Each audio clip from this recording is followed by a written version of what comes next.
let's get the serious shit out of the way, because oh boy, do we have a whole bunch of goofy stuff to be talking about for me to piss off a whole bunch of people here today. But this one, first and foremost, is the least controversial topic we're going to be talking about today, and it's the fact that there's a lot of military people in the United States. Well, this one right here is specifically talking about the Navy, okay? More seamen are being discharged, yep, because they don't want to get the poke, okay? When it comes to the armed forces, they're already subject to 11 or 12 vaccinations for actually serious diseases and viruses that they can catch when they're, set out on tour abroad, okay? A lot of those make sense, like measles, polio, rubella. I don't fucking know what else they get, and couldn't be paid enough to fucking sign up and protect Canada at this point. Turn your shit around, I might reconsider, but by that time I'll probably be 60 or 70. But as of right now, there are 45 members of the military, okay?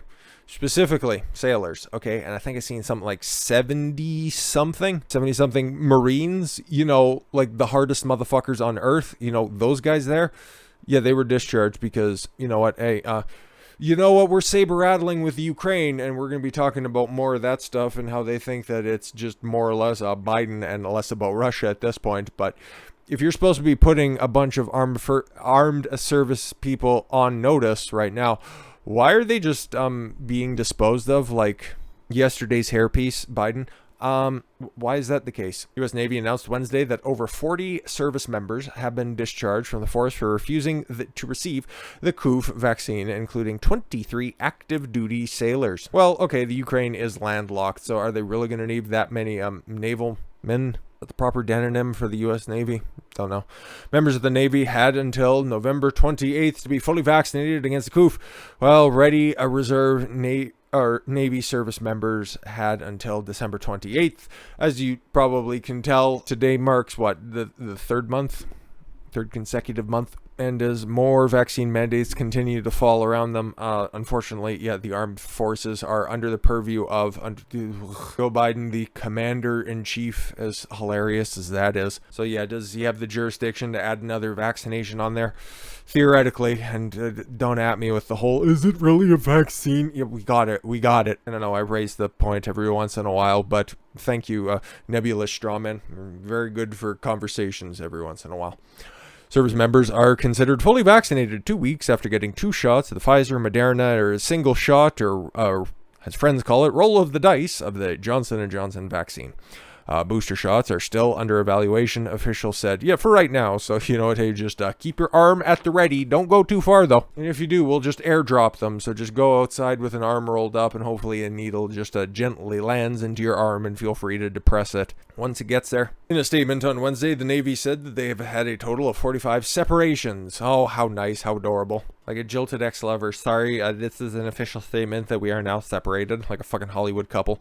A general term used to describe a sailor leaving his or her position either voluntarily or involuntarily for refusing a COV vaccine.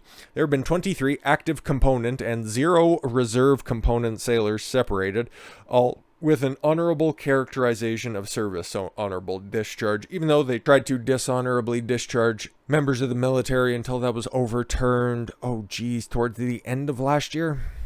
A total of 3,258 active duty members have requested religious exemptions to the vaccine mandate, none of which have been granted so far because you don't believe in God enough.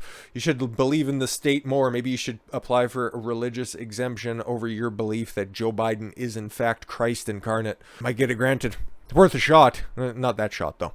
The service has granted 10% medical exemptions, 259 temporary medical exemptions, and 59 administrative exemptions because they know somebody, and 24 administrative exemptions to reservists as of January 26, 2022, so fairly recent data.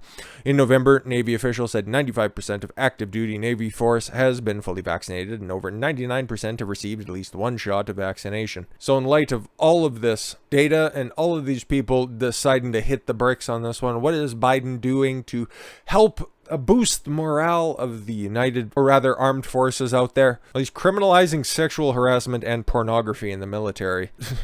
he's got his finger on the pulse of the United States military, I guess. President Biden on Wednesday signed an executive order making sexual harassment a crime for members of the military. Sweet. Was that a problem?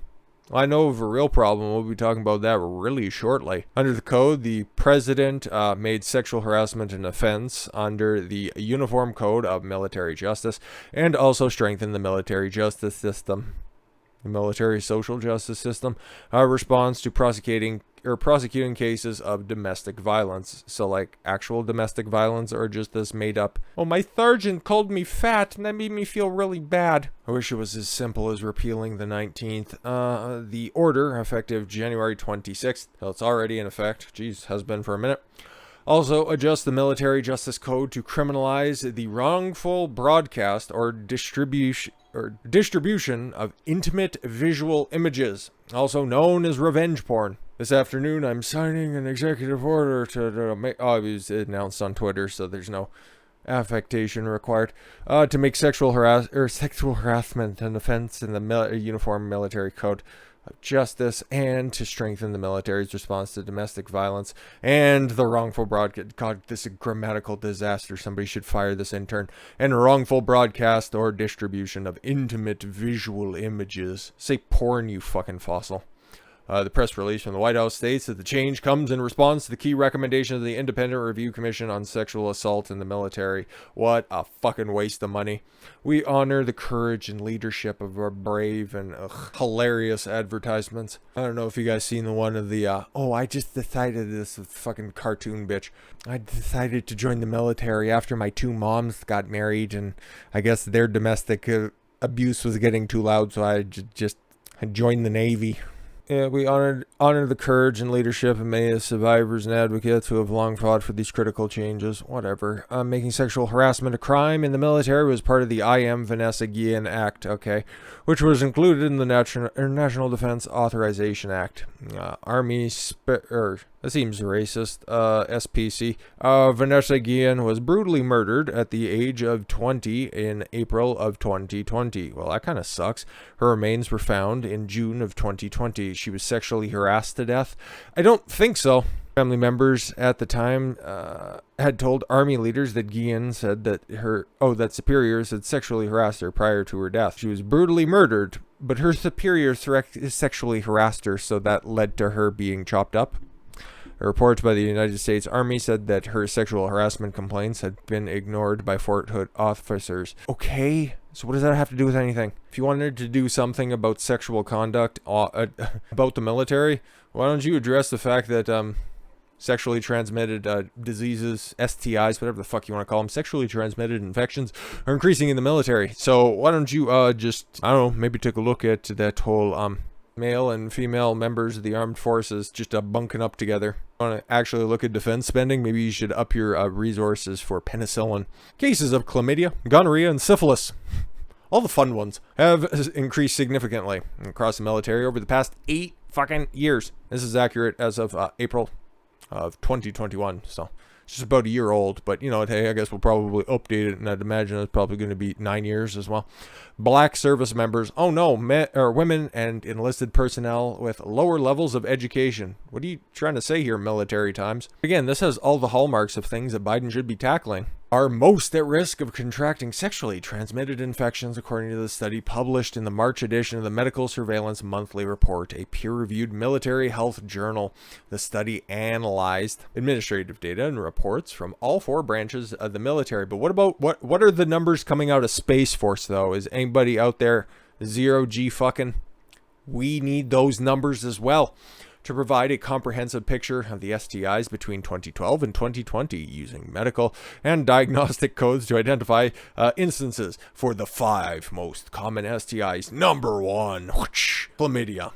Number 2, gonorrhea. Number 3, syphilis. Number 4, genital herpes. Gross. That was Cardi B enlisted. And number 5, isn't that the same? Human papillomavirus. Well, it's the precursor to fucking the little bumpy friends.